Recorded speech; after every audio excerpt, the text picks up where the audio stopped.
Hello guys, welcome to my YouTube channel. It is me ബാസി falcon. നമ്മളിപ്പോൾ പോകുന്ന ഒരു ഫോട്ടോഷൂട്ടിന് വേണ്ടിയിട്ടാണ്. നമ്മളിപ്പോൾ പോയിക്കൊണ്ടിരിക്കുന്നത് കുണിയ ഗ്രൂപ്പ് ഓഫ് ഇൻസ്റ്റിറ്റ്യൂഷൻ എന്ന സ്ഥലത്താണ്. നമ്മളൊരു കുറുമ്പിയുടെ വീടെടുക്കാൻ വേണ്ടിയിട്ട് പോവാണ്. മൊബൈൽ കൂടിയാണ് കൂടുതൽ ഇത് ഷൂട്ട് ചെയ്യുന്നത്. ഫോട്ടോ ഷൂട്ടായാലും വീഡിയോ ഷൂട്ടായാലും മുമ്പ് തന്നെ പെർമിഷൻ എടുക്കണം. ഇതാണ് നമ്മുടെ കഥയിലെ നായിക. ആള് വളരെ കുറുമ്പിയാണ്. കുട്ടി കുറുമ്പിയായത് കൊണ്ട് തന്നെ നമ്മൾ കൂടുതൽ വീഡിയോസ് ഒന്നും എടുക്കാൻ പറ്റിയിട്ടില്ല. ഒടിച്ചാടി നടക്കുകയായിരുന്നു. പിന്നെ കുട്ടിയുടെ പിറകെ തന്നെയായിരുന്നു കൂടുതൽ നേരം. നമ്മൾ 2 ടൈപ്പ് വീഡിയോസ് ആണ് ചെയ്തത്. മിനി വ്ളോഗ് ആയതുകൊണ്ട് കൂടുതൽ വീഡിയോസ് ആഡ് ചെയ്യാൻ പറ്റിയിട്ടില്ല.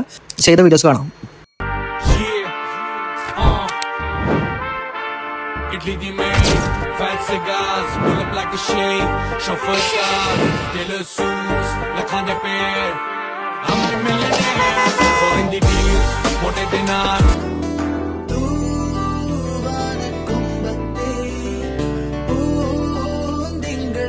വീഡിയോ ഇഷ്ടപ്പെട്ടാൽ ഷെയർ ചെയ്യുക, അതുപോലെ തന്നെ സബ്സ്ക്രൈബ് ചെയ്യുക. Thank you.